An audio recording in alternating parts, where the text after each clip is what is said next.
if f of x equal to 1 upon 1 minus x, then f of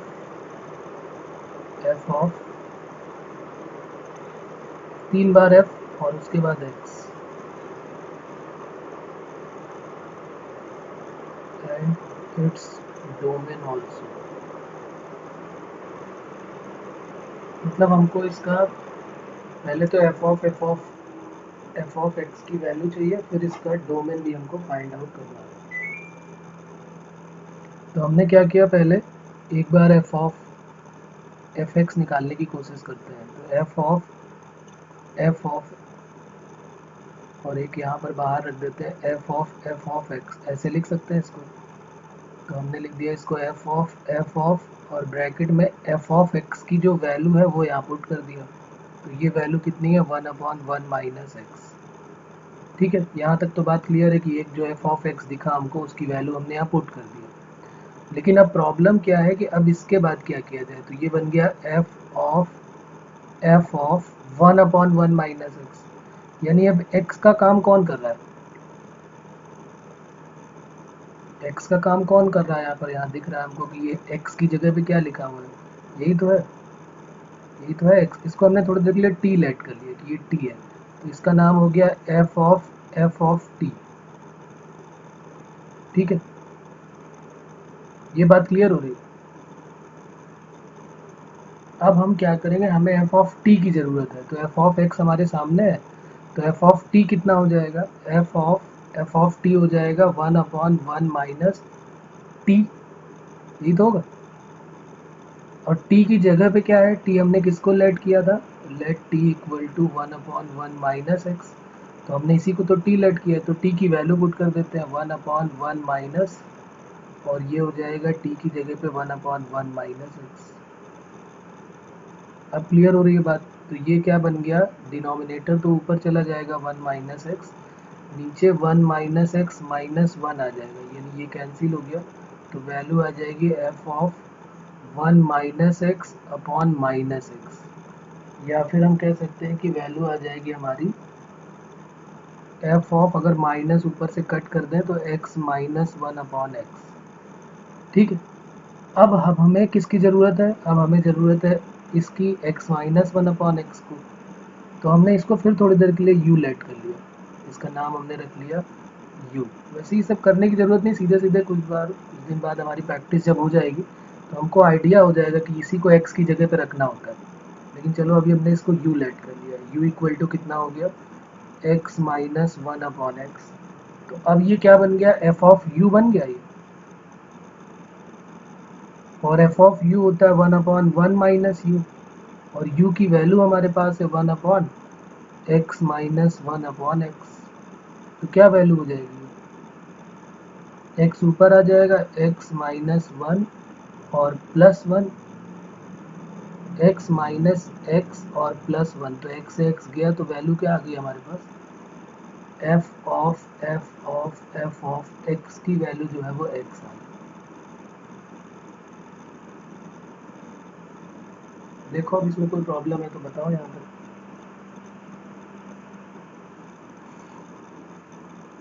clear है यहाँ तक बात।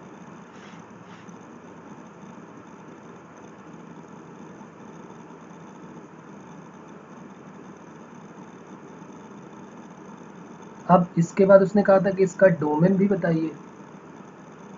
तो डोमेन कैसे बताया जाए इसका, इसने बोला है कि इसका डोमेन भी बताइए। सोचो थोड़ा सा फिर जवाब देना है, पहले सोचना है कि इसका डोमेन क्या होगा।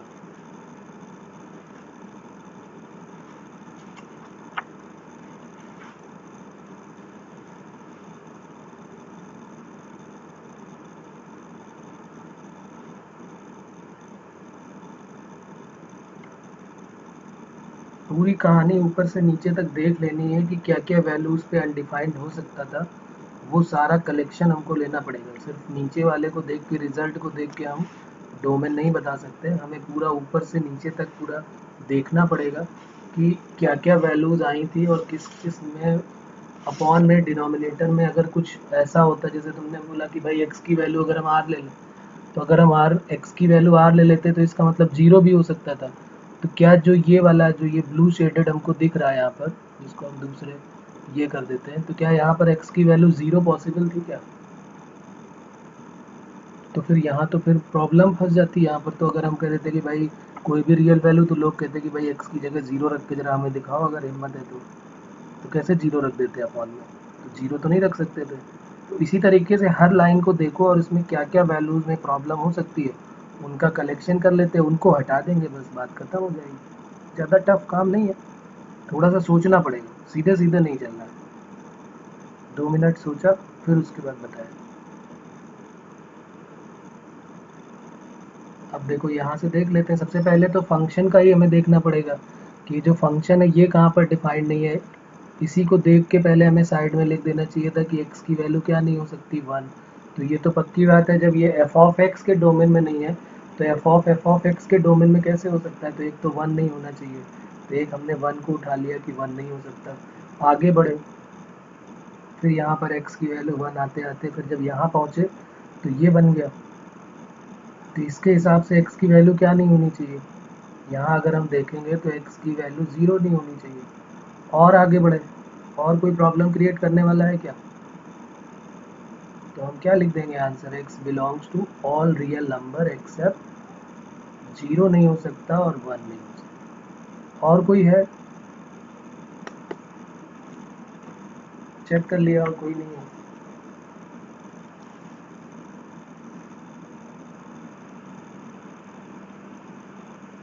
बस तो बात खत्म हो गई फिर। क्योंकि हर जगह देख रहा है कि x की कोई भी वैल्यू अनडिफाइंड नहीं होनी चाहिए, तो एक 0 पे प्रॉब्लम क्रिएट होगी और एक 1 पे प्रॉब्लम क्रिएट हो जाएगी।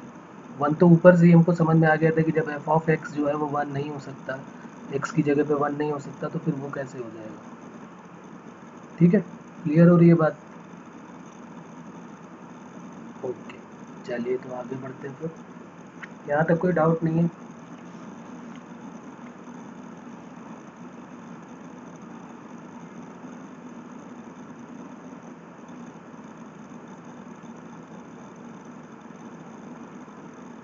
तो अब हम बात करेंगे इसमें आगे कंपोजिट फंक्शन जो हम कर रहे थे, उसके हमने क्वेश्चन कई सारे किए हुए थे। आज हम उसकी कुछ प्रॉपर्टीज़ के बारे में बात करने वाले हैं कि कंपोजिट फंक्शन की प्रॉपर्टीज़ क्या क्या होती हैं। तो राइट डाउन, नेक्स्ट हेडिंग हो जाएगी properties of composite function. Properties of composite function.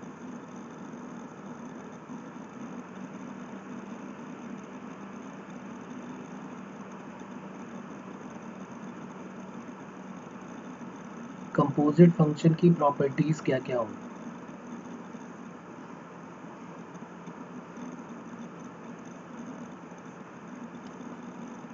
तो सबसे पहले सबसे इजी प्रॉपर्टी है कि कंपोजिशन ऑफ फंक्शन जो है, क्या वो कम्यूटेटिव हो सकता है क्या? कंपोजिशन ऑफ फंक्शन जो है वो कम्यूटेटिव प्रॉपर्टी को शो कर सकता है।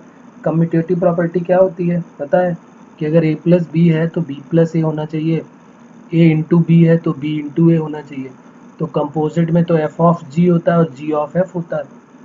तो क्या f ऑफ g और g ऑफ f हमेशा इक्वल आएंगे? पहला क्वेश्चन ये बनता है कि क्या f ऑफ g और g ऑफ f क्या हमेशा इक्वल आते हैं?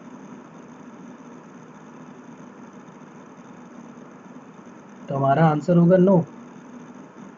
तो क्या लिखेंगे, द कंपोजिशन या कंपोजिट या कंपोजिशन जो भी बोल दे, the composition of function is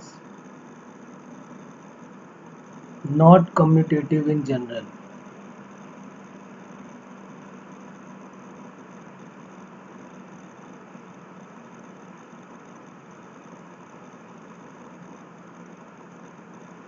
यानी कि f ऑफ g और g ऑफ a जरूरी नहीं कि हमेशा इक्वल हो।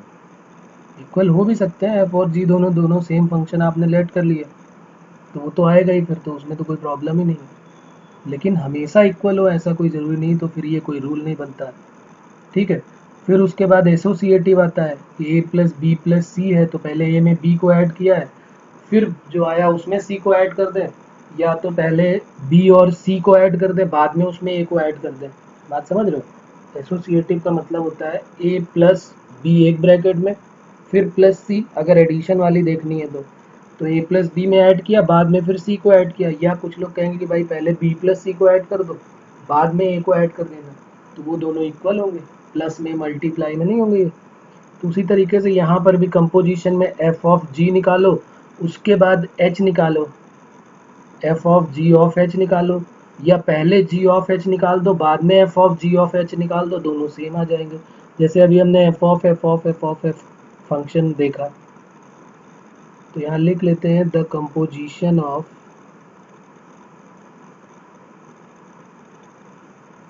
Function is associative.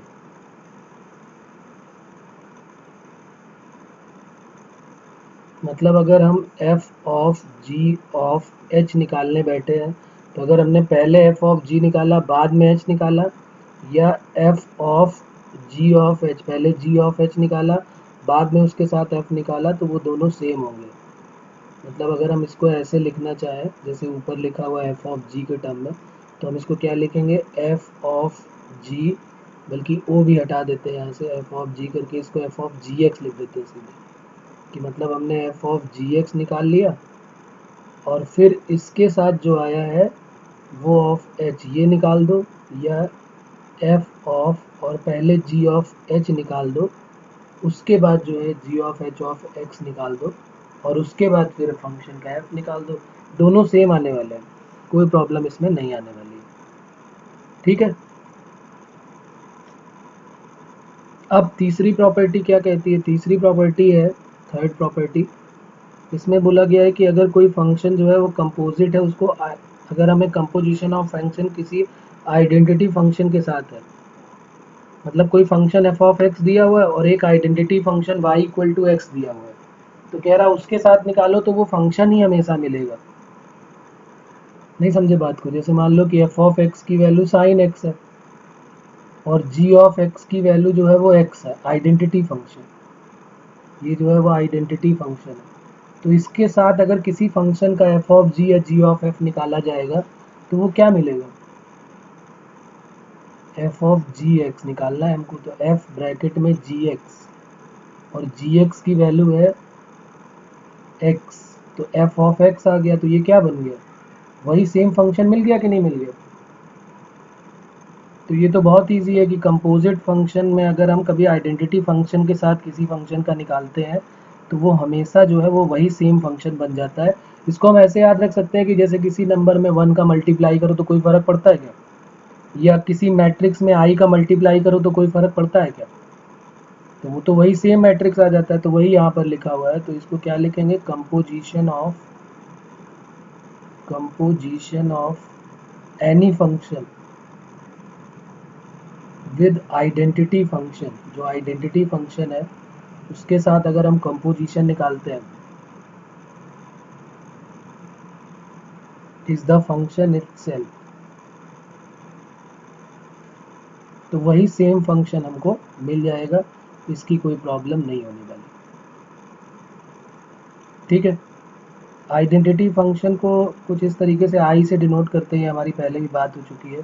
अगर f such that a tending to b ऐसे लिखा हुआ है, देन अगर हम निकालेंगे f of i of a, या f ऑफ या i ऑफ b के साथ निकाल लें ऐसे, f ऑफ हमने निकाला है f of i of a, और या फिर हम निकाल लेते हैं i b o of f equal to f। ये आई ए और आई बी जो है वो ए और बी के लिए आइडेंटिटी फंक्शन की तरह ही वर्क कर रहा है, कुछ नई चीज़ें नहीं है। बस ये यहाँ पर चैप्टर में आई ए और आई बी करके लिखा होगा। आई ए का मतलब है आइडेंटिटी फंक्शन ऑफ ए है, identity function of a, identity function of a, और आई बी का मतलब क्या है, आइडेंटिटी फंक्शन ऑफ बी। ठीक है, जैसे मान लो इसको और थोड़ा अच्छे से समझना हो, तो जैसे मान लो 1 2 3 ऐसे दिया हुआ है, तो आई ए क्या बनेगा, आई ए क्या बनेगा बताओ, तो बनेगा 1,1 बनेगा, 2,2 बनेगा, x की वैल्यू पे y की वैल्यू सेम ये बनेगा। अगर सपोज करो b की वैल्यू ए बी सी दी हुई है, तो इसका आइडेंटिटी क्या बन जाएगा, बहुत इजी है, a बन जाएगा, b बन जाएगा, और c बन जाएगा। क्लियर हो रही बात कि कोई प्रॉब्लम इसमें?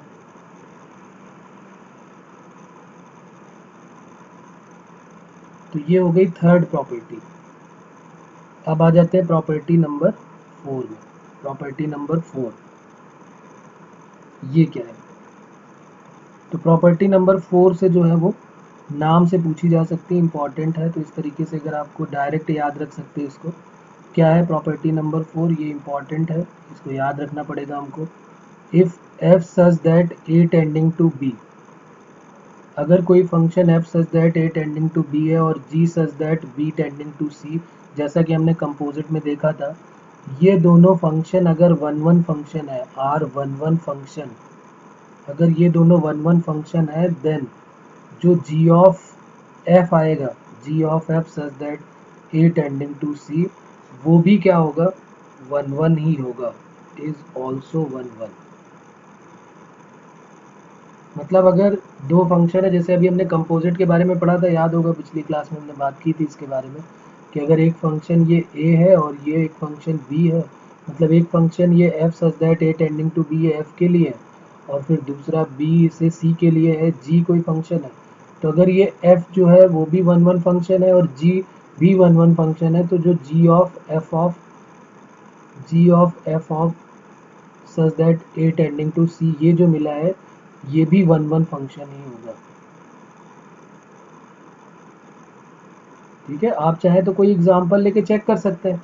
जैसे मान लो कोई फंक्शन हमने a टेंडिंग टू c में a और b के लिए मान लिया, a का ले लिया 1 2 3 और b ले लिया a b c, बात समझ रहे हो, और 1 को a से कर दिया, 2 को b से कर दिया, 3 को c से कर दिया, तो ये वन वन ले लिया। फिर b टेंडिंग टू c में b और c में जब गए, b सच दैट c करके है ना, ये डोमेन और रेंज इसका ले लिया, तो इसका हमने a b c लिया था, तो इसका ले लिया x y z, उनका भी वन वन फंक्शन बना दिया, तो जो g of f of x आएगा, वो भी जो फंक्शन आएगा वो वही आएगा। अगर ये वन वन है और दूसरा भी वन वन है, तो तीसरा वाला जो है वो भी वन वन फंक्शन ही आने वाला है। बात समझ में आ रही है कुछ?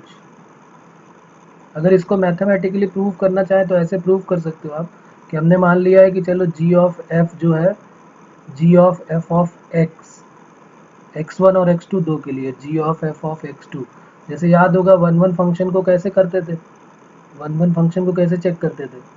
कई सारे मेथड थे, एक तो हम कोई लाइन ड्रॉ करके देख लेते थे, एक हमने किया था कि अगर x1 इक्वल टू x2 है तो f ऑफ x1 अगर f ऑफ x2 की इक्वल है तो x1 इक्वल टू x2 हो जाता था, याद है? वही वाला हम यहाँ पर करने वाले हैं। तो g of f of x1 जो है हमने g of f of x2 की इक्वल कर दिया, ये यहाँ पर कर दिया। अब ये दोनों जो है, g जो है अगर वन वन फंक्शन है ऐसा हमने एज्यूम कर लिया है, तो फिर अगर g वन वन फंक्शन है तो g से g कट हो गया, तो ये f of x1 equal to क्या हो गया? f of x2।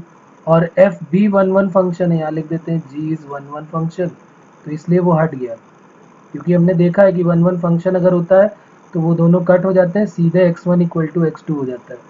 तो ये g से g को कट कर दिया, तो ये g वन वन फंक्शन था, तो इसलिए ये हट गया। उसके बाद f भी हट जाएगा, क्यों? क्योंकि f भी वन वन फंक्शन है, तो वो भी हट गया। तो हमने क्या प्रूव कर दिया? हमने प्रूव कर दिया कि x1 इक्वल टू x2 है। और अगर x1 equal to x2 prove कर दिया, तो इसका मतलब है कि f जो था वो भी क्या हो गया? One one function. यहाँ पर ये x1 इक्वल टू x2 तो वन वन फंक्शन हो गया। तो हैंस यहाँ लिख देते हैं g of f of x is one one. बात समझ में आ रही है? तो ये हो गया वन वन फंक्शन। ठीक है, जैसे हम वन वन में चेक करते थे कि f ऑफ x1 को f ऑफ x2 की इक्वल कर दिया, तो x1 इक्वल टू x2 हो गया, तो ये हो जाएगा हमारा वन वन फंक्शन।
ओके, तो जो कहानी यहाँ पर हमने 1-1 के लिए फोर्थ नंबर में लिखी हुई है, डायरेक्ट वही कहानी हम फिफ्थ नंबर में ऑन टू के लिए भी सेम ऐसे ही लिख लेते हैं।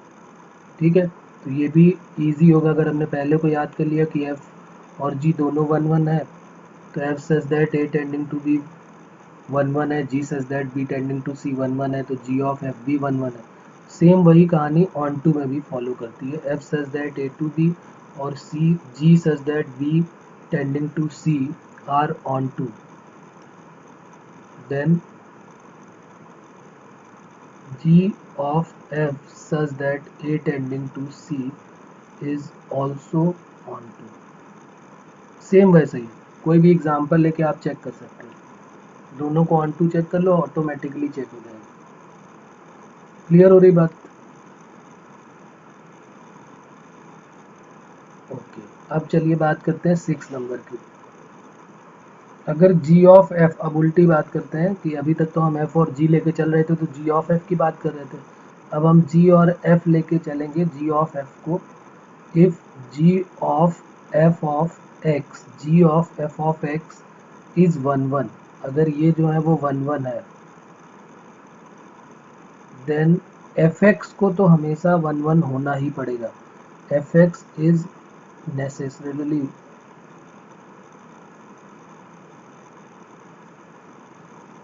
1-1, बट जो gx है उसका कोई जरूरी नहीं है, gx में और मे नॉट बी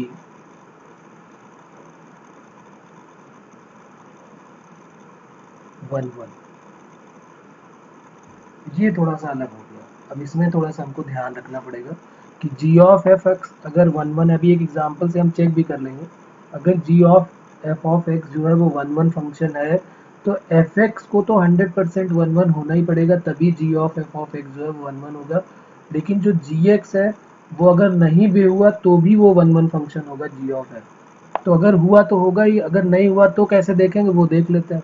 तो हमने एक एग्जाम्पल ले लिया, यहाँ पर हमने कंसीडर कर लिया दो फंक्शन, एक एफ एक्स फंक्शन ले लिया और एक जी एक्स ले लेते हैं। इस तरीके से कुछ वैल्यू अपनी तरफ से एज्यूम कर लेते हैं, ये ए है और ये बी है और ये f such that A tending to b है फंक्शन के लिए। इसके डोमेन को हमने लेट कर लिया 1, 2, 3 और 4, और यहाँ पर लेट कर लिया ए बी सी डी और ई और एफ, ये लेट कर लिया। ठीक है, इसी तरीके से जी को भी लेट कर लेते हैं, जी को B such that C let करना पड़ेगा यहाँ पर, तो ये बी और सी वाले दो हो गए, A B C D E और एफ ये लेट कर लिया, और साथ में इसके भी हमने लेट कर लिए कुछ अलग, जैसे यहाँ पर ले लिया 1, 2, 3, 4, 5, ये 5 ले लिया यहाँ, और ये g such that B tending to c हो गया, यानी दो फंक्शन अलग अलग हो गए। अब जरा इनको हम 1-1 बनाते हैं। पहले हमने इसको 1-1 बनाया तो 1 की इमेज ले लिया ये ए, 2 की ले लिया बी, 3 की ले लिया सी और 4 की ले लिया डी, ये ले लिया। और इसी तरीके से इनका भी ले लेते हैं, तो ये 1-1 हो गया। इसको gx को देखते हैं, gx को 1-1 नहीं बनाना है, तो हमने इसका ले लिया, पहले इस पे 1 ले लिया, b पे 2 ले लिया, c पे 3 ले लिया और d पे जो है हमने 4 ले लिया, d जो था उस पे हमने 4 ले लिया। अब जो e और f थे उस पे हमने 5 को दोनों को ले लिया, मैनी वन फंक्शन बना दिया। ठीक है, तो अब ये क्या 1-1 है क्या, g जो है वो 1-1 है क्या, ये तो मैनी वन हो, तो ये तो मैनी वन हो गया। अब हमको चेक करके देखना है कि जो जो हमारा फंक्शन था g ऑफ f, जो ये वाला फंक्शन था ना हमारा g of f of x, ये वाला, ये 1-1 बन रहा है कि नहीं बन रहा है, तो यहाँ से देख लेते हैं g of f of x, यही तो है g of f of x, ये 1-1 फंक्शन बनेगा कि नहीं बनेगा, क्योंकि हमने इसको तो एक को तो 1-1 ले लिया, दूसरे को हमने मैनी वन ले लिया। तो क्या अभी क्या g ऑफ x जो है वो g of f of x जो है वो 1-1 बन रहा है क्या, तो ज़रा देखते हैं पहले g of f of x, जैसे हमने पिछली क्लास में सीखा था, पहले हम x की वैल्यू क्या पुट करेंगे, क्या क्या पुट करोगे एट, पहले x इक्वल टू 1 पुट कर लो, तो g ऑफ f ऑफ 1, तो g ऑफ f ऑफ 1 की वैल्यू क्या है, देखो ज़रा और बताओ, f ऑफ 1 की वैल्यू क्या है, f of 1 f of one की वैल्यू क्या है, ये दिख रही है, एफ ऑफ वन की वैल्यू क्या है, ए है, तो ये हो गया ए। और जी ऑफ ए की वैल्यू क्या है, यानी कि ये आ गया 1,1, देखो मिला, ये है g of f of x, ये मिलता जाएगा यहाँ पर। फिर हमने एक्स की वैल्यू जरा 2 ले लिया, तो g of f of x की जगह 2 ले लिया, तो एफ ऑफ 2 हो गया। एफ ऑफ 2 की वैल्यू क्या है, बी, और जी ऑफ बी की वैल्यू क्या है, 2, तो ये देखो 2,2 मिल गया, मिल रहा है डिफरेंट डिफरेंट वैल्यू पे डिफरेंट डिफरेंट। फिर इसी तरह x इक्वल टू 3 ले लिया, तो g of f of 3, f of 3 की वैल्यू क्या है, एफ ऑफ 3 पे 3 दे रहा, 3 पे क्या दे रहा था, c, तो ये c हो गया। और g ऑफ c की वैल्यू क्या थी, 3, तो 3 पे क्या दे रहा, देखो 3। इसी तरह 4 ले लो, x इक्वल टू 4 ले लो, तो g ऑफ एफ ऑफ 4, तो एफ ऑफ 4 पे क्या मिल रहा था, d, और g ऑफ d की वैल्यू क्या है, देखो g ऑफ d की वैल्यू 4 है, तो ये 4 मिल गया। तो पॉइंट मिल गए 4,4। अब क्या हम 5 पे भी चेक कर पाएंगे, 5 पे भी क्या हमें चेक करना चाहिए कि नहीं चेक करना चाहिए, क्या हमें 5 पे चेक करना चाहिए क्या, हाँ, क्योंकि एफ ऑफ एक्स में डोमेन में ही नहीं तो कहाँ से चेक करेंगे।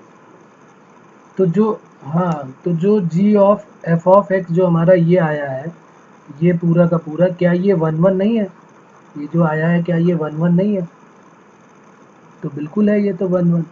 तो हम लिख देंगे यहाँ पर कि जी ऑफ एफ ऑफ एक्स जो है वो क्या मिला है हमको, 1 पे 1 मिल गया, 2 पे 2 मिल गया, 3 पे 3, डिफरेंट डिफरेंट वैल्यूज़ पे डिफरेंट डिफरेंट वैल्यू दे रहा है, तो इसलिए ये 1,1 फंक्शन हो गया। तो यही तो हमें प्रूव करना था कि जी ऑफ एफ ऑफ एक्स जो है अगर 1,1 है तो एफ एक्स को तो 1,1 होना ही पड़ेगा, लेकिन जी एक्स अगर 1,1 नहीं भी है तो भी चलेगा, तो भी वो 1,1 फंक्शन देगा जी ऑफ एफ ऑफ एक्स। ठीक है, तो ये हो गया प्रॉपर्टी नंबर 6। कर लेंगे जल्दी से इसको भी।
ओके, अब लिखते हैं next property number 7, last property ये भी है, जैसे 1,1 के लिए थी उसी तरीके से ऑन टू के लिए भी है property.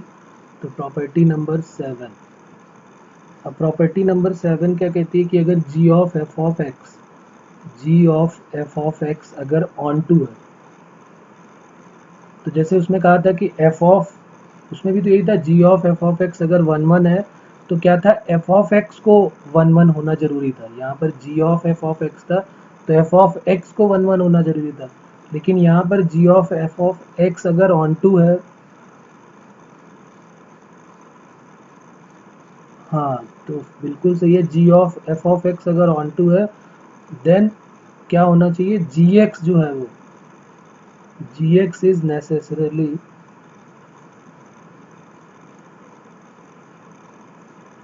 On to, but f x के बारे में ऐसा कोई ज़रूरी नहीं है, एफ एक्स मे और मे नॉट बी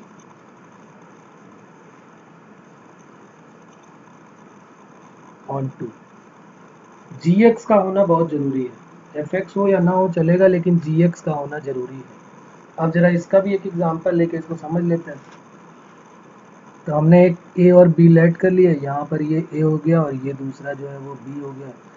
ये function f such that A tending to b के लिए हमने लेट कर लिया, 1 2 3 4 वही एग्जाम्पल ले लिए, और यहाँ पर भी ले लिया ABCD, ये 4 ले लिए। अब ये देखो, ये जो है वो, इसको हम क्या बनाना है, हमको ये fx है, तो fx may not be onto बनाना है, तो इसकी कैसे इमेज बनाएंगे, 1 के साथ a को ले लिया, 2 के साथ b को ले लिया, 3 के साथ c को ले लिया, और 4 के साथ भी हमने c को ही लिया, d को खाली छोड़ दिया। तो इसका मतलब रेंज और कोडोमेन अलग अलग हो गया, तो इसका मतलब ये ऑन टू फंक्शन तो रहा नहीं, ये तो इनटू फंक्शन हो गया। तो एफ इज क्या हो गया, इनटू। ये बात क्लियर हो रही, क्योंकि डी अकेला छूट गया, रेंज और कोडोमेन अलग अलग हो गए। Range not equal to codomain, इनके बारे में भी हम बहुत सारी बातें पहले कर चुके हैं, तो अब शायद याद हो गई होंगी चीज़ें। तो यहाँ पर ये एफ के लिए था, अब जरा जी के लिए ले लेते हैं, g such that B tending to c के लिए। इसको जो है हमें ऑन टू बनाना ही बनाना है, तो हमने इसको ले लिया ABCD, क्योंकि बी तो हम चेंज कर नहीं सकते, बी यहाँ पर जो है वही यहाँ पर होगा, और सी को हमने अपनी तरफ से कुछ अलग ले लिया, जैसे हमने यहाँ ले लिया 1 2 3। अब जरा देखो, इसको 1 से लेके एक कर दिया, वो 2 को, बी को 2 से कर दिया, सी को जो है वो 3 से कर दिया, और डी को भी 3 से कर दिया। मैनी 1 बना दिया, लेकिन जी को हमने ऑन टू फंक्शन बना दिया। अब जरा इसका जो है निकालना पड़ेगा हमको कि क्या जो जी ऑफ एफ ऑफ एक्स है, जो जी ऑफ एफ ऑफ एक्स है, यानी कि जो यहाँ से बनेगा ये फंक्शन हमारा जी ऑफ एफ ऑफ एक्स, यही तो बनेगा जी ऑफ एफ ऑफ एक्स, क्या ये ऑन टू है कि नहीं है। तो चेक कर लेते हैं g of f of x onto है कि नहीं है। तो g of f of x निकालो, एट एक्स इक्वल टू पहले किस पे निकालेंगे, 1 पे, तो जी ऑफ एफ ऑफ 1 कितना आएगा, g of f of 1, f of 1 की वैल्यू कितनी है, तो एफ ऑफ 1 की वैल्यू कितनी आई है, ए, और जी ऑफ ए की वैल्यू है 1, तो ये देखो वही सेम बन रहा है, तो 1 मिल गया। फिर x इक्वल टू 2 पे निकालोगे तो g ऑफ एफ ऑफ 2 बन गया, तो एफ ऑफ 2 की वैल्यू b, और g ऑफ b की वैल्यू 2 हो गई। फिर x इक्वल टू 3 पे निकालोगे तो g ऑफ एफ ऑफ 3 हो गया, और g ऑफ एफ ऑफ 3 जो है वो c है, तो इसकी g ऑफ c की वैल्यू क्या मिल गई, 3। और x इक्वल टू जब 4 निकालोगे तो g ऑफ एफ ऑफ 4 हो गया, तो g ऑफ एफ ऑफ 4 की वैल्यू क्या है, वो भी c है, और g ऑफ c की वैल्यू क्या है, तो ये तब भी g ऑफ c की वैल्यू 3 है। तो इसका मतलब जो हमें जो फंक्शन मिला वो क्या मिल गया, g of f of x जो हमें मिला है सच दैट करके, वो मिला है 1 पे 1, 2 पे 2, 3 पे 3 मिल रहा है, और 4 पर भी 3 मिल रहा है। तो क्या ये ऑन टू फंक्शन हुआ कि नहीं हुआ, क्योंकि रेंज और कोडोमेन इसके इक्वल हो जाएंगे, तो रेंज और कोडोमेन इक्वल हो गए, तो इसका मतलब ये क्या हो गया, g of f is onto. अब बात क्लियर हो रही है कि ये प्रॉपर्टीज़ हम कैसे चेक कर पाएंगे। तो एक तो ये इस टाइप के क्वेश्चन पूछे जा सकते हैं, या हो सकता है यही डायरेक्ट प्रॉपर्टीज़ पूछ ली जाए। एक तो इस टाइप का काम हमको पता होना चाहिए, ठीक है। एक दूसरा और क्वेश्चन एक कर लेते हैं, फिर आते हैं एक एडवांस के क्वेश्चन पे जो पूछे जाते हैं। मेंस वाले तो ईजी होते हैं, जो अभी बताऊंगा वो तो खैर इजी लेवल का है। आगे अभी जो बात करेंगे वो एक एडवांस लेवल के क्वेश्चन में उस टाइप के पूछे जाते हैं। तो हमने एक पहले इजी लेवल ले लेते हैं। Suppose g of x equal to 1 plus root x, ये है जी एक्स की वैल्यू, और f of g of x, अभी तक f of g of x पूछता था, लेकिन अब इसने f of g of x की वैल्यू भी दे दी है 3 plus 2 root x plus x. Then find f of x। f of x अब हमको बताना है क्या होगा, f of g of x given है, और g ऑफ x भी गिवन है, तो अब हमको बताना है इसकी वैल्यू क्या होगी।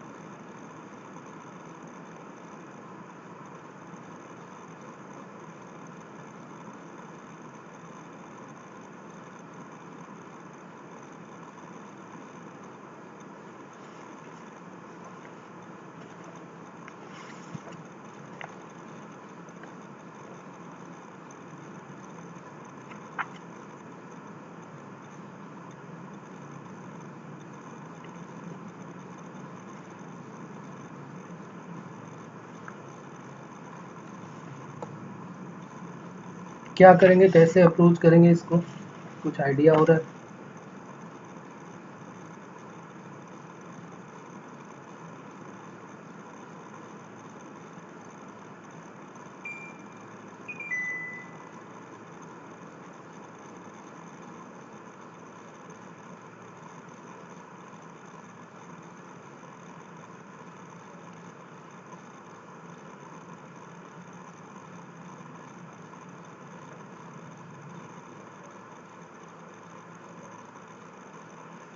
तो ये बन गया एफ ऑफ, और जी एक्स की वैल्यू हमने पुट कर दिया 1+√x। ओके, तो ये बन गया 3+2√x+x। अब आगे कैसे किया जाए?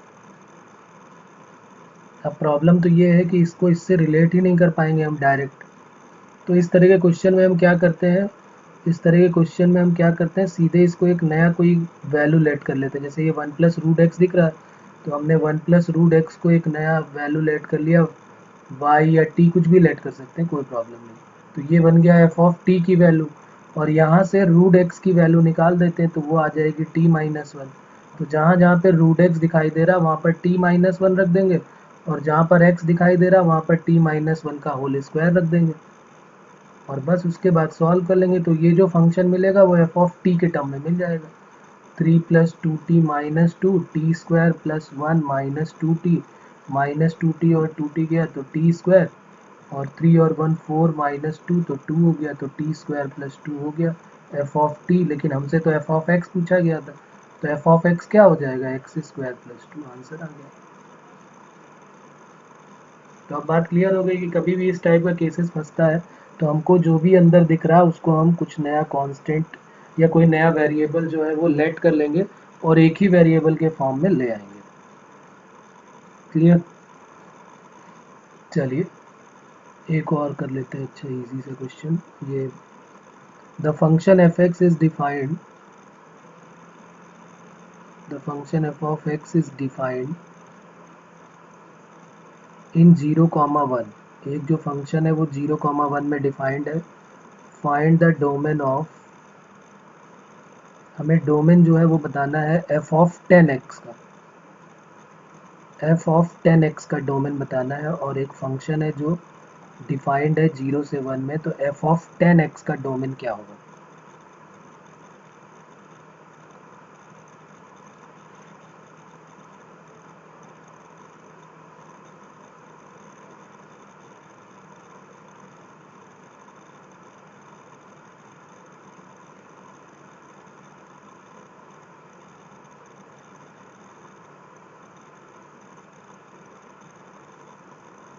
तो देखो इस तरह के क्वेश्चंस में हम करते कैसे हैं, पहले तो ये समझ लेते हैं। जैसे यहाँ पर ये डिफाइंड है, इस टाइप से इसने बोला है कि ये जो है डिफाइंड है 0 से 1 में, तो एफ ऑफ एक्स जो है वो डिफाइंड है। तो एफ ऑफ एक्स की वैल्यू जो है वो डिफाइंड है 0 से 1 में। इसका मतलब जो एक्स है वो बिलोंग्स टू क्या है, 0 to 1। ठीक है, तो इसका मतलब ये कह रहा है कि जो वैल्यू ऑफ एक्स है वो जो है वो 0 से 1 के बीच में लाई करनी चाहिए। ठीक है, जब एफ ऑफ एक्स की बात होगी तो जो भी एक्स होगा वो जो है वो 0 से 1 के बीच में लाई करना चाहिए। यानी एक्स की वैल्यू तो कह रहा है, ये फंक्शन एफ ऑफ एक्स की वैल्यू नहीं है। ये फंक्शन एफ ऑफ एक्स की वैल्यू होती तो ये तो रेंज हो जाती। उसने कहा एफ ऑफ एक्स जो है वो डिफाइंड है, तो जो डिफाइंड होता है वही तो डोमेन होता है। For all real values of x where function f x is defined is called domain. तो इसका मतलब ये डोमेन गिवन है, एक्स की वैल्यूज गिवन है। तो अब क्वेश्चन में चेंज करके दे दिया एफ ऑफ 10x। तो ये जो 10x है ये किसके किसके बीच में लाई करना चाहिए, क्योंकि हमने x की जगह पर क्या रख दिया, 10x। तो जो 10x है हमारा वो कहाँ लाई करना चाहिए, ये एफ ऑफ 10x कब डिफाइंड होगा? तो f of 10x to be defined कब डिफाइंड होगा, if 10x lies between 0 to 1। जब 10x की वैल्यू 0 से 1 के मिड में लाई करेगी तभी एफ ऑफ 10x डिफाइंड होगा। x को हमने 10x से रिप्लेस कर दिया। अब हमें इन जनरल ये सोचना है कि 10x की वैल्यू जो है कब 0 से 1 के मिड में लाई करेगी। क्वाड्रेंट में घूमना पड़ेगा और ढूंढना पड़ेगा। तो बताओ जरा 10x की वैल्यू 0 से 1 के मिड में कब लाई करती है, किस क्वाड्रेंट में? पहले तो स्टार्टिंग किस क्वाड्रेंट में होगी? 10x की वैल्यू 0 कहाँ पर होती है? हम्म, हाँ, तो एक तो 0 ले लेते हैं, 0 पे होगी और इधर हो जाएगी π/4। 0 से π/4 के बीच में होगा तभी तो 10x 0 से 1 के बीच में आएगा कि नहीं आएगा। एक 10x की वैल्यू 0 है तो x की वैल्यू 0 हो गई, और जब 10x की वैल्यू π/4 है तो x की वैल्यू 10x की वैल्यू 1 है तो x की वैल्यू π/4। अब लेकिन ऐसा तो कोई ज़रूरी नहीं कि वो इसी के बीच में रहेगा तभी होगा। एक बार जब आप घूम के आओगे तो यहाँ पर आएगा, फिर जब आप दोबारा घूम के आओगे तो फिर यहाँ पर नहीं आ जाएगी वैल्यू। लेकिन 10x जो होता है वो पीरियोडिक फंक्शन होता है, उसका पीरियड जो होता है वो क्या होता है, पाई होता है। तो हम क्या करते हैं, इसको जनरलाइज करने के लिए हम इसमें n इंटू टी ऐड कर देते हैं बोथ साइड। जनरलाइज करने के लिए n इंटू टी ऐड कर देते हैं। t का मतलब होता है पीरियड ऑफ फंक्शन, तो यहाँ पर पीरियड क्या है, पीरियड ऑफ 10x हो जाएगा। और 10x का पीरियड कितना होता है, पाई। तो 10x का पीरियड अगर पाई है तो ये हो जाएगा n पाई से लेकर x की वैल्यू n पाई प्लस π/4 के मिड में जहाँ कहीं पर भी होगी वहाँ पर जो है वो हमेशा 0 से 1 के मिड में लाई करेगा। जैसे मान लो हम चेक कर लेते हैं कि भाई हमें समझ में नहीं आया, जरा चेक कर लेते हैं। तो जरा सोचो, n की जगह पे 0 रखोगे तो आएगा 0 से π/4। ये तो अभी हमने देखा ही था कि 0 से π/4 आ रहा था हमारा। n की जगह पे 1 रख दो, 1 रखोगे तो कहाँ पर आ जाओगे, पाई से लेके पाई प्लस π/4 यानी 5 π/4 पे आओगे। तो क्या 10x केवल यहीं पर होता है क्या 1, यहाँ पर भी तो होता है ना पॉजिटिव। भाई यहाँ से आओगे तो एक तो इस क्वाड्रेंट में, फर्स्ट क्वाड्रेंट में पॉजिटिव होता है, एक थर्ड में भी 10x पॉजिटिव होता है। तो 10x की वैल्यू 0 से 1 के मिड में एक 0 पे आएगी, फिर एक π/4 पाई प्लस π/4 पे भी आएगी। तो इन दोनों का कलेक्शन जब हम करेंगे तो यहाँ पे n पाई ऐड कर देंगे। अगर यही क्वेश्चन साइन का होता तो साइन x का पीरियड क्या होता है 2 पाई, तो फिर हम 2n पाई बोथ साइड ऐड कर देते। बस इतना सा डिफरेंस होता और कुछ नहीं होता। बात क्लियर हो रही है। अगर यही क्वेश्चन 10x की जगह साइन x का होता या cos का होता तो 2n पाई ऐड कर देते। ओके, चलो अब आगे बढ़ जाते हैं।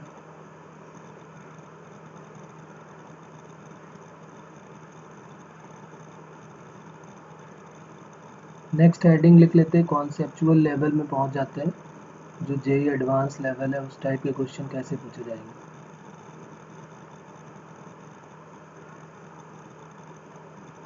तो देखो उसमें भी एक क्वेश्चन लिख लेते हैं, कैसे हमको फंक्शन में कहता है कि एफ ऑफ एक्स हम निकालना अभी सीख चुके हैं। तो वही एफ ऑफ एक्स हमसे अब पूछा जाएगा कि बताइए, फंक्शन जो है वो डायरेक्ट नहीं दिया होगा, कुछ इस टाइप से दिया होगा। अभी मैं दे रहा हूँ तो आप चेक कर पाएंगे उसको। जैसे मान लीजिए हमको क्वेश्चन गिवन है इस टाइप से, क्वेश्चन ही डायरेक्ट लिखना है, मेथड सीखना है इसका किस टाइप से क्वेश्चन पूछा जाता है।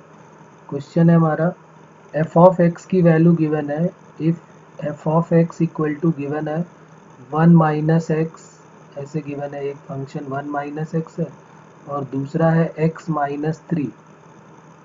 1 माइनस एक्स कब है, जब x की वैल्यू 0 से लेकर 2 के मिड में है, और x माइनस 3 है जब 2 से बड़ा है, और इक्वालिटी सिर्फ ऊपर ही थी, 2 से ग्रेटर है 2, यहाँ x और यहाँ पर इक्वल टू 4 है, ग्रेटर देन या लेस देन और इक्वल टू 4 है। ये एफ एक्स गिवन है, और ये जी ऑफ एक्स गिवन है। यहाँ पर 2 प्लस एक्स है और यहाँ पर 2 माइनस एक्स है।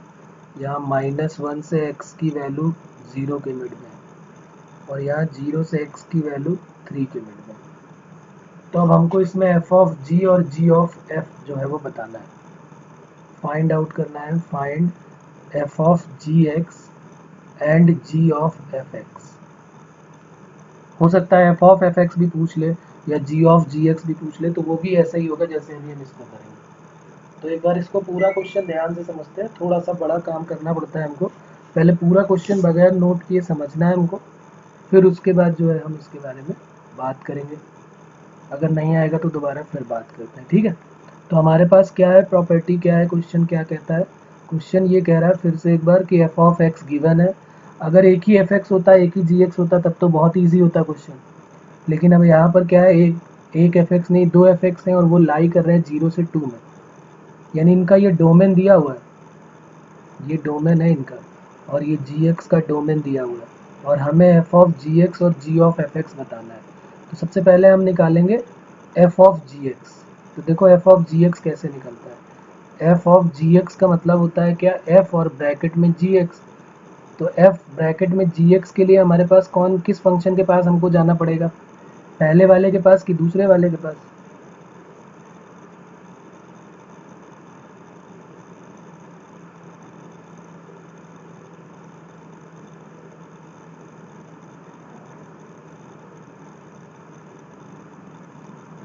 किसके पास जाओगे?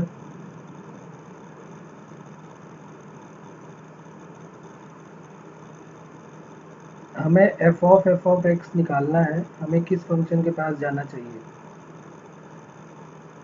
तो आंसर होगा हमारा कि भाई हमें एफ ऑफ एक्स चाहिए ना, और एक्स की जगह पे हमें किससे रिप्लेस करना है, ये हमें एफ ऑफ जी एक्स चाहिए। तो जहाँ जहाँ पर हमको इस पार्ट में, यहाँ पर जहाँ जहाँ पर हमको एफ एक्स दिख रहा है, वहाँ पर एफ एक्स की जगह पे क्या रख दोगे, यहाँ पर एक्स की जगह पे। हमें एफ ऑफ जी एक्स चाहिए ना, तो एक्स को किससे रिप्लेस करना पड़ेगा, जी एक्स से। तो इसमें रखने जा रहे हैं देखो, तो वन माइनस ये हो जाएगा जी एक्स, और जहाँ जहाँ पर x है वहाँ जी एक्स आ जाएगा, और जी एक्स की वैल्यू किसके किसके बीच में लाई करेगी, जी एक्स लाइज बिटवीन 0 to 2। और दूसरा नीचे वाले में क्या आ जाएगा, x माइनस थ्री है, तो ये हो जाएगा जी ऑफ एक्स माइनस थ्री। और अब जी एक्स की वैल्यू कहाँ से कहाँ तक लाई करेगी, 2 से लेकर कहाँ तक, 4 के मिड में। तो ये हो जाएगी 2 से 4।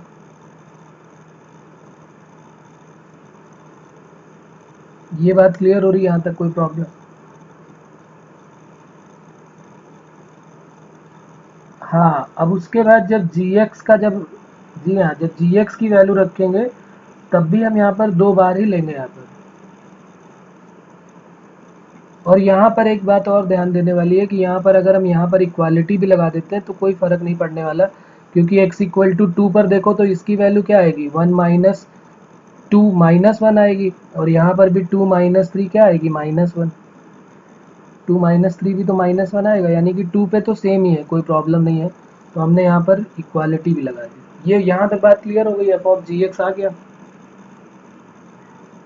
अब जो जी एक्स है उसकी जगह पे क्या करेंगे, तो ये हो गया एफ ऑफ जी एक्स। और अब यहाँ से जी एक्स की दो दो वैल्यूज़ हैं, तो अब टोटल फंक्शन हमें 4 मिलने वाले हैं। पहला क्या मिलेगा, ज़रा ध्यान से देखना है यहाँ पे, जी एक्स की वैल्यू के पहले क्या है, ये लिखी हुई है जी एक्स की वैल्यू 2 प्लस एक्स है। और ये भी देखना है हमको कि 2 प्लस एक्स है, और इसका भी ध्यान रखना है कि माइनस 1 से एक्स की वैल्यू 0 है, दोनों ही साथ में जाएंगे। तो हमने जी एक्स की जगह पर 1 माइनस जी एक्स की जगह पर, नहीं नहीं, जी एक्स की जगह पे हमने रखा 2 प्लस एक्स, जी एक्स की जगह 2 प्लस एक्स रखा, तो यहाँ पर भी तो हमको 2 प्लस एक्स रखना पड़ेगा, 2 प्लस एक्स। जहाँ जहाँ पे जी एक्स दिख रहा था वहाँ 2 प्लस एक्स रख दिया, लेकिन जो जी एक्स आया है उसका जो डोमेन है वो भी रखना पड़ेगा। तो वही वो भी साथ में चलेगा, माइनस 1 से एक्स की वैल्यू 0, ये चलेगा माइनस 1 से एक्स की वैल्यू 0, ये भी साथ में चलने वाला है, दोनों ही साथ में अब चलेंगे। बात समझ रहे हो, ये भी चलेगा साथ में और ये भी साथ में चलेगा। हाँ, और फिर दोनों का हमको इंटरसेक्शन, दोनों का इंटरसेक्शन लेना पड़ेगा, दोनों का इंटरसेक्शन लेना पड़ेगा हमको। दूसरा जो है वो 1 माइनस, जैसे हमने जी एक्स की वैल्यू 2 प्लस एक्स रख दी, अब जी एक्स की वैल्यू क्या रख देंगे, 2 माइनस एक्स। तो जी एक्स जहाँ जहाँ दिख रहा है वहाँ पर हम रख देंगे 2 माइनस एक्स। इसी पहले वाले में ही रख रहे हैं अभी, अभी सब कुछ पहले वाले में ही रख रहे हैं। पहले फर्स्ट में जी एक्स की वैल्यू रख दी, अब इसी फर्स्ट में जी एक्स की जो दूसरी वैल्यू थी वो रख दिया। तो अब 2 माइनस एक्स किसके किसके बीच में लाई करेगा, अभी भी 0 से 2 के बीच में। और यहाँ इंटरसेक्शन 2 माइनस एक्स के लिए एक्स की वैल्यू क्या है, 0 से लेकर 3। तो ये लिख लेते हैं यहाँ पर, इसका इंटरसेक्शन हमें 0 से लेकर किसके बीच में लेना है, 3 के बीच में। ये कुछ बात समझ में आ रही है क्या कर रहे हैं हम? अभी हमने जी एक्स की वैल्यू सिर्फ फर्स्ट वाले में रखी है, अभी हमने जी एक्स की वैल्यू सिर्फ फर्स्ट वाले में रखी है, अब जी एक्स की वैल्यू सेकेंड में रखेंगे। तो जी एक्स माइनस थ्री है, सेकेंड वाला क्या है, जी एक्स माइनस थ्री। तो जी एक्स की वैल्यू, पहली वैल्यू क्या है, एक्स प्लस टू है या 2 प्लस एक्स है, तो हमने 2 प्लस एक्स रख दिया यहाँ पर। और 2 प्लस एक्स यहाँ पर रखा 2 प्लस एक्स, और यहाँ पर भी ये बात समझ में आ रही कहाँ कहाँ पर? एक तो यहाँ रख दिया, ये रख दिया 2 + x, और एक यहाँ पर भी तो gx की जगह 2 + x रखना पड़ेगा, तो यहाँ भी रख दिया 2 + x और लेस देन और इक्वल टू 2 और ये 4। साथ में इंटरसेक्शन के बाद वाला भी रखना पड़ेगा। वो क्या रखना पड़ेगा जिससे x + 2 मिला था? वो यही वाला रखना पड़ेगा। -1 से x की वैल्यू क्या? 0। ये तो चलेगा ही चलेगा साथ में, -1 से x की वैल्यू 0। 4, अच्छा हाँ, ये gx -3 था तो -3 नहीं किया हमने, ये -3 हो गया। अब फोर्थ वाले के पास पहुंचते हैं। फोर्थ में फिर gx की वैल्यू अब 2 - x, जैसे 2 + x रख दी थी तो अब 2 - x रख देते हैं। तो 2 - x -3 करोगे तो जहाँ जहाँ पे 2x की gx की जगह 2 - x रखा था वो सब जगह 2 - x रख देते हैं, तो हो गया 2 से लेके 4 तक। लेकिन इसका इंटरसेक्शन किसके साथ होगा? 2 - x के साथ क्या है? 0 से x की वैल्यू 3 के मिड में, तो उसका इंटरसेक्शन 0 से x की वैल्यू 3 के मिड में। बस ये लाइन समझने वाली है। पहली लाइन बहुत इजी है, ये लाइन समझने वाली है कि अगर 2-2 थे तो 4 बन जाएंगे, 3-3 होंगे तो काफ़ी सारे बनने वाले होंगे भी। जैसे यहाँ पे अभी 2-2 हैं तो 4 बन गए, हो सकता है अभी 3-3 बन जाएंगे तो और बड़े बन जाएंगे। इस तरीके से हमारे जो है कई सारे हाँ बिल्कुल 9 बन जाएंगे, बिल्कुल सही है। तो उसी तरीके से हमको ये बनाना सीखना पड़ेगा। बस इतना अगर ये वाली लाइन हमको समझ में आ गई फिर कोई प्रॉब्लम नहीं है। मेन प्रॉब्लम इसी लाइन में है, ये लाइन में ध्यान रखना है हमको। और उसमें किसका ध्यान रखना है? मोस्ट प्रॉब्ली इनका ध्यान रखना है जो ये नीचे लिखे हुए हैं कि ये कब रखें और इसके साथ किसका इंटरसेक्शन लेना है। बस ये ध्यान रखें, बाकी तो बहुत ईजी है। अब उसके बाद आगे बढ़ते हैं, चलो इसी को अब आगे सॉल्व करना है। अब तो दिमाग लगाना ही नहीं, अब तो बस जो मिल गया उसी को सॉल्व करना है हमको। तो f of g of x, पहले फर्स्ट वाले को सॉल्व किया तो 1 - 2 - x, तो ये बन गया -1 - x। ठीक है, फिर जरा इसको सॉल्व करो सेकेंड वाले को जो ये दिया हुआ है। तो यहाँ पे 2 + x 0 से 2 के मिड में है, तो जरा 2 को उधर भेज दो तो x की वैल्यू क्या हो जाएगी? -2 से लेकर 0 के मिड में। पहले इसको सॉल्व करोगे ना, ये वाले पार्ट को सॉल्व करो कि नहीं। तो ये हो गया 0, इधर -2 इधर 0, तो -2 से 0, और उसका इंटरसेक्शन किसके साथ लेना है? -1 से x की वैल्यू 0 के साथ। अब दूसरे वाले को भी जरा सॉल्व कर लेते हैं। सेकेंड वाले में क्या आ रहा है? 1 - 1 -2 तो -1 प्लस x, तो यानी x -1 आ गया। इसको भी सॉल्व करना पड़ेगा जो ये लिखा हुआ है, इसको कैसे सॉल्व करेंगे? तो पहले तो हम -x को इधर रहने देते हैं, 2 को उधर भेजते हैं, तो -2 से लेके कितना आ जाएगा? 2 तक, नहीं 2 - 2 0 तक। 2 को उधर भेज रहे हो तो 2 - 2 0 हो गया, और फिर माइनस से यहीं पे मल्टीप्लाई भी कर दो। हाँ, तो 0 से लेकर 2 तक आ जाएगा। ये सॉल्व होके क्या बन जाएगा? 0 से लेकर 2 तक, और इसका इंटरसेक्शन किसके साथ लेना है? 0 से लेकर 3 के साथ। बात कुछ समझ में आ रही है? फिर तीसरे वाले को सॉल्व करते हैं। तीसरे वाले में क्या आएगा? x -1 आ जाएगा। इसको सॉल्व करो तो ये x की वैल्यू 2 - 2 0 हो जाएगा, 2 - 2 0 हो गया, और यहाँ 4 - 2 2 2 हो जाएगा। ये बात समझ में आ रही है? इस 2 को इधर भेज दिया और इधर भेज दिया, और उसके बाद इसका इंटरसेक्शन किसके साथ लेना है? -1 से x की वैल्यू 0 के साथ। और फोर्थ वाला कितना आ जाएगा? -x -1। इसमें क्या होगा? इसको थोड़ा सा और सॉल्व करना पड़ेगा। पहले -x को सॉल्व करेंगे तो 0 से लेके 2 4 - 2 2, फिर x से मल्टीप्लाई माइनस से किया तो -2 से 0 हो गया ये। और इसका इंटरसेक्शन किसके साथ होगा? 0 से x की वैल्यू 3 के साथ। बस यहाँ पर 0 पे इक्वालिटी नहीं है। यहाँ तक बात क्लियर हो रही है कि कोई प्रॉब्लम इसमें? अब जरा इनका इंटरसेक्शन और देख लो। अब ये इंटरसेक्शन भी डायरेक्ट ही देखना है, इसको सॉल्व करने की ज़्यादा ज़रूरत नहीं है। जैसे 2 -2 से 0 है और एक -1 से 0 तक है, तो इन दोनों का इंटरसेक्शन क्या हो जाएगा? इन दोनों का इंटरसेक्शन, तो हम लिखेंगे f of g of x। पहला जो हमारे पास आया है -1 - x, हाँ कितना हो जाएगा? -1 से x की वैल्यू 0 हो जाएगी। ओके, फिर दूसरे में क्या आ जाएगा? x -1 दूसरे में क्या आ जाएगा, 0 से 2 और 0 से बड़ा 3।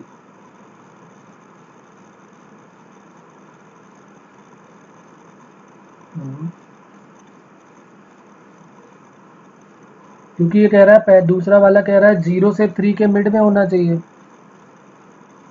तो इसका मतलब क्या हो जाएगा, 0 पे क्लोज, 0 पे ओपन, हाँ ये, और फिर लेस देन और इक्वल टू 2 तक आ जाएगा। ओके, फिर तीसरा क्या होगा, x माइनस वन, इनका क्या हो जाएगा, ये कह रहा है 0 से 2 होना चाहिए और -1 से 0 होना चाहिए, इनका इंटरसेक्शन कुछ मिलेगा क्या?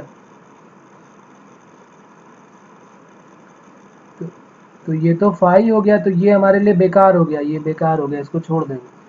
फोर्थ वाले में क्या है, -2 से 0 और 0 से 3, तो ये भी बेकार हो गया, फाइव, ये भी बेकार हो गया। तो जो हमारा फाइनल आंसर आएगा वो क्या बन जाएगा, f of g of x, वो कुछ ऐसा बन जाएगा, माइनस कॉमन लिया x प्लस वन, जब x की वैल्यू -1 से लेकर 0 के मिड में है, और दूसरा क्या आ जाएगा, f of g x x minus one, जब x की वैल्यू 0 से लेकर 2 के मिड में है। बस यही हमारा आंसर हो जाएगा, इतना ही काम करना है हमको। कोई प्रॉब्लम हो रही है इसमें कि क्लियर हो? इसके आगे कुछ नहीं, यही तो f of g of x आ गया हमारा, यही हमारा आंसर आ चुका है, f of g of x, इसके बाद कुछ सॉल्व नहीं होगा, यही आंसर है हमारा।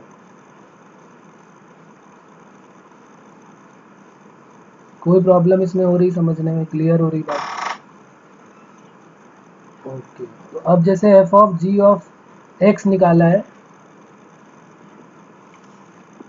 हाँ ऑप्शन में जो है वो इसी टाइप से मिलेंगे, 3-4 ऑप्शन दिए होंगे, f of g of x के 4 ऑप्शन होंगे, उन्हीं में से कोई एक ऑप्शन ऐसा होगा जो ये मैच करेगा, तो फिर ये हमारा आंसर हो जाएगा।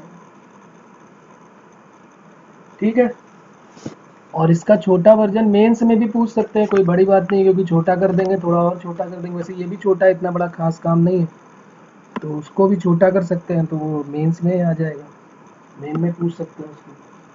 ठीक है, तो अब जरा जी ऑफ एफ ऑफ एक्स देखते हैं।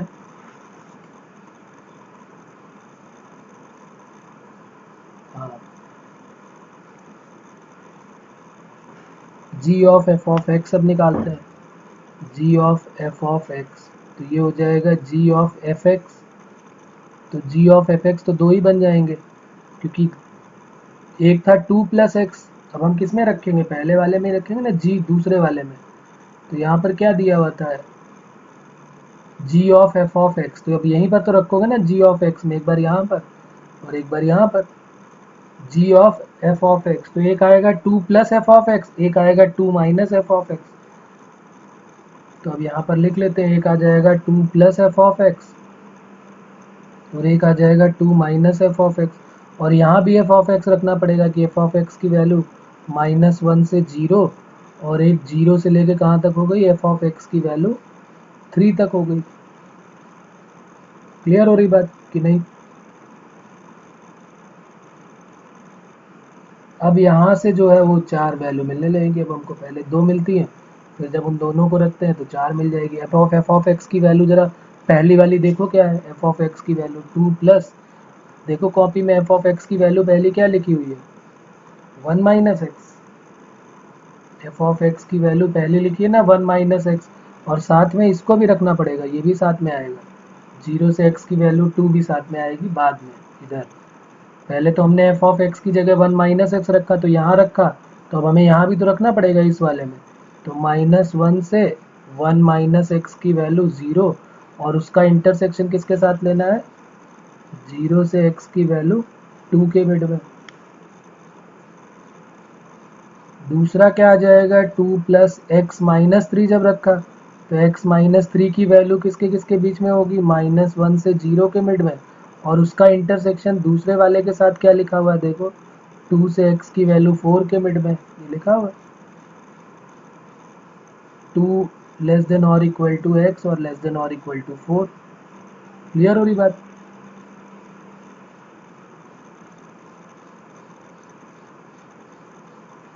अब इसके साथ यहाँ पर भी शायद इक्वालिटी है, ऊपर वहाँ पर 2 में के साथ भी इक्वालिटी दी हुई है। ओके, तो अब उसके बाद तीसरे वाले में, हाँ हाँ ये यहाँ पर देखो, यहाँ पे लगी हुई है, x-3 में भी है x की वैल्यू ग्रेटर देन और इक्वल टू 2 लेस देन और इक्वल टू 4।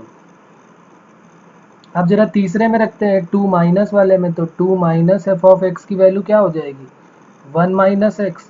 तो अब 1 माइनस एक्स किसके बीच में लाई करेगा, 0 से लेकर 1 माइनस एक्स की वैल्यू 3 के मिड में, और साथ में उसका इंटरसेक्शन किसके साथ हो जाएगा, 0 से x की वैल्यू 2 के मिड में।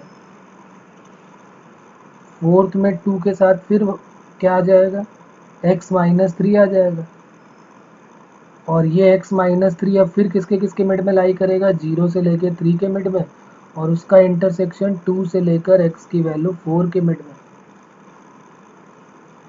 ये चारों वैल्यू समझ में आ गई कि इसमें कोई प्रॉब्लम है। बस अब इसके बाद तो फिर कुछ समझने लायक है ही नहीं, इसके बाद तो बस इसी को सॉल्व कर देना होता है।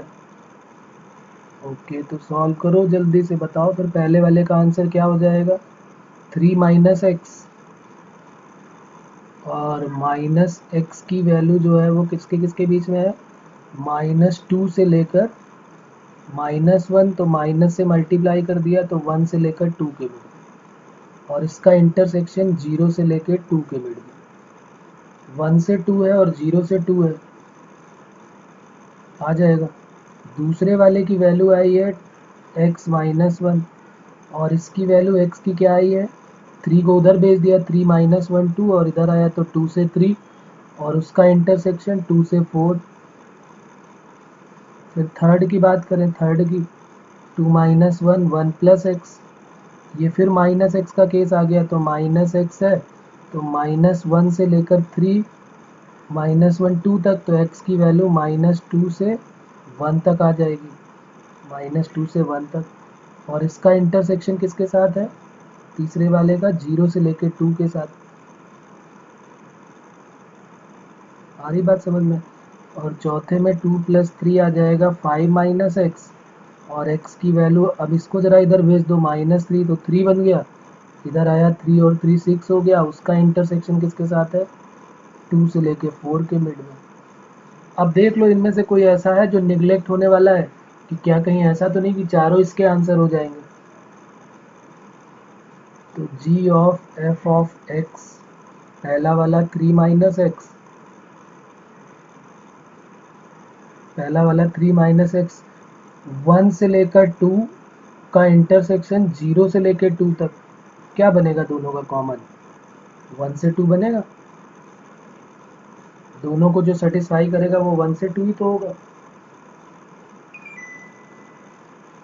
दूसरा क्या बन जाएगा, सेकेंड x-1, इसमें क्या होगा, 2 से 3 2 से 4,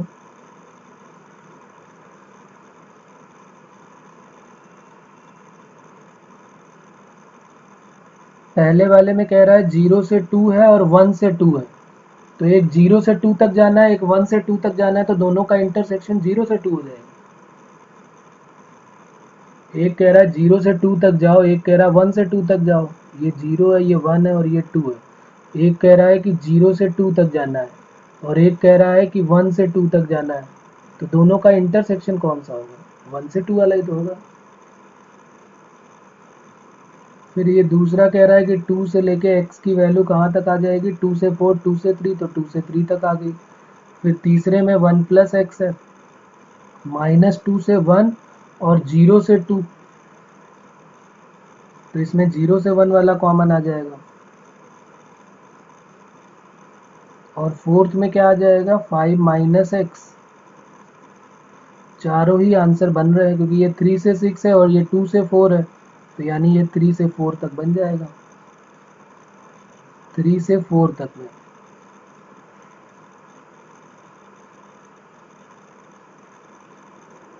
क्योंकि 3 से 4 यहाँ 3 भी आ जाएगा इक्वालिटी में, और यहाँ भी 3 इक्वालिटी में आ रहा है, तो इनको थोड़ा ऑर्डर से जब लिख लोगे ना तो ज़्यादा अच्छा लगेगा देखने में। जैसे हम इसको कैसे ऑर्डर से लिखेंगे, देखो पहले हम स्टार्टिंग करते हैं कहाँ से, सबसे पहले स्टार्टिंग कहाँ से होगी, 0 से, तो हम पहले लिखेंगे 0 से 1, तो सबसे पहला क्या होगा 1 प्लस एक्स, फिर 1 से लेकर 2 तक, फिर दूसरा क्या हो गया 3, ये ऑर्डर से चल रहा है, फिर तीसरा क्या हो गया, 1 से 2 हो गया। हाँ, फिर 2 से क्या हो गया, 3 तक। हमेशा ऐसे ही बनेगा, हमेशा ऐसे ही बनेगा। और फिर 3 से लेके 4 तक। तो इस तरीके से बन जाएगा ऑर्डर में। ऑर्डर चल रहा है ना, 0 से 1 आया, फिर 1 से 2 आया, फिर 2 से 3 आया, और 3 से 4 आ गया। ये हमारा आंसर हो गया, ये आंसर हो गया हमारा। कोई प्रॉब्लम इसमें अभी भी कंपोजिट में? चलो, तो इसका एक क्वेश्चन और देता हूँ मैं। इसको जो है एक दो क्वेश्चन दे देता हूँ, इनको आप ज़रूर ट्राई करें, और नहीं आते तो फिर पूछें इनको। इनके आंसर भी प्रोवाइड कर देता हूँ।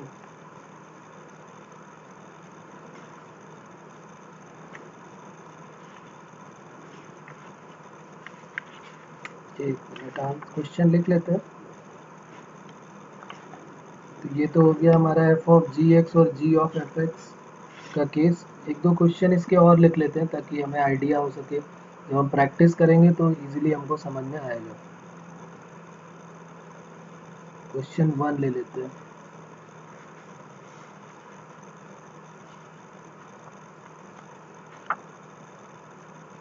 ये एफ ऑफ एक्स की वैल्यू हमको गिवन है, f of x equal to 1 plus x, और दूसरा गिवन है 3 माइनस एक्स, जब x की वैल्यू जो है वो 0 से 2 के मिड में है, और ये जो है वो 2 से 3 के मिड में। फाइंड करना है हमको एफ ऑफ एक्स। सेम वही कॉन्सेप्ट है जिसमें एफ एक्स और जी एक्स अलग अलग हो गए थे, यहाँ पर एफ एक्स और जी एक्स सेम रहने वाले हैं, क्योंकि एफ ऑफ एक्स है तो सेम रहेगा। तो इसका आंसर मैं यहाँ लिख देता हूँ, इसका आंसर। हाँ, 4 बनेंगे, लेकिन हो सकता है उनमें से कोई जो है वो निगलेक्ट हो जाए। तो आंसर हमारे पास है 2 प्लस एक्स, जब x की वैल्यू 0 से 1 के मिड में होगी। दूसरा है हमारे पास 4 माइनस एक्स, बल्कि इसको लिख लेते हैं 2 माइनस एक्स है दूसरा। दूसरा हमारे पास है 2 माइनस एक्स, और x की वैल्यू जो है वो 1 से 2 के मिड में है। और फिर है हमारे पास 4 माइनस एक्स, जब x की वैल्यू जो है वो 2 से 3 के मिड में। तो इस तरीके से ये क्वेश्चन सॉल्व होगा। ठीक है, एक क्वेश्चन ये लिख लेते हैं, इनको ज़रूर आप सॉल्व करें। प्रैक्टिस के लिए बहुत ज़रूरी है, जब 2-3 क्वेश्चन करेंगे तब आइडिया होगा। एक ये एफ ऑफ एक्स की वैल्यू गिवन है 1 प्लस एक्स, जब x की वैल्यू 0 से लेके 1 के मिड में है।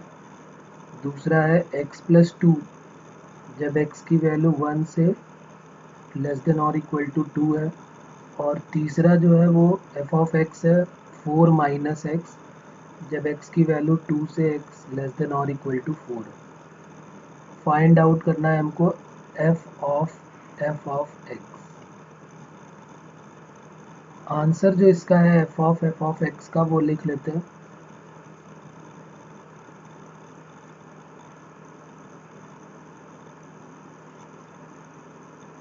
एक बनेगा x, ये होगा x, जब x की वैल्यू जो है एफ ऑफ एक्स जो है वो x हो जाएगा, जब x की वैल्यू 0 से 1 के मिड में लाई करेगी।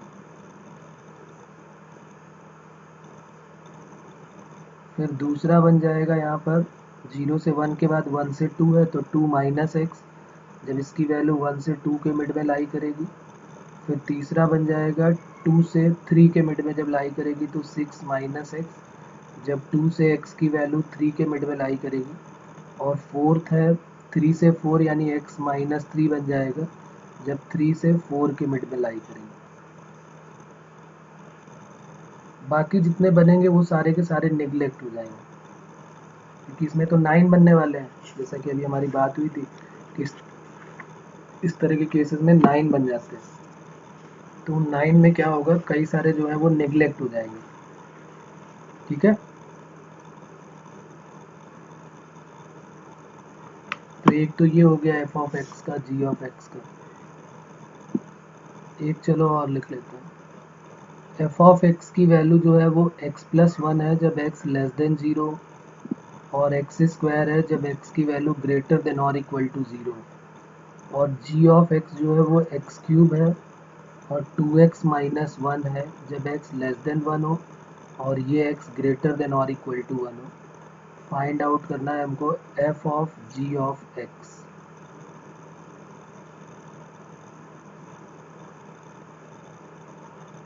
आंसर इसका है f of g of x का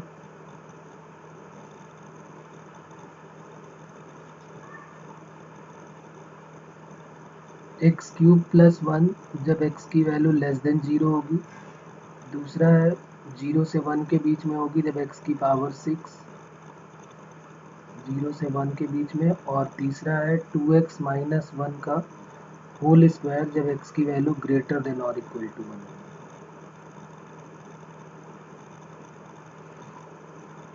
तो ये हमारा आंसर हो जाएगा।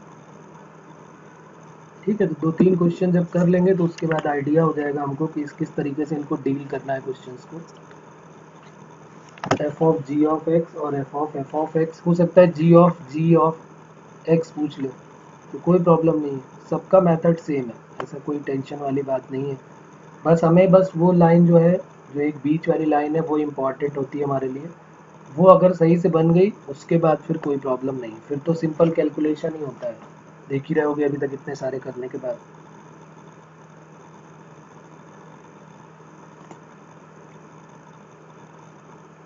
तो ये हमारे कितने क्वेश्चन होंगे, 3 क्वेश्चन होंगे।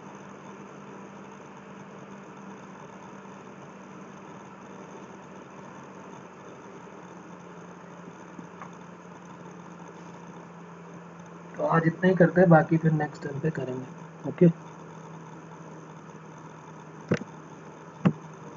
हाँ, तो क्या बात कर रहे थे, कंपोजिशन ऑफ फंक्शन में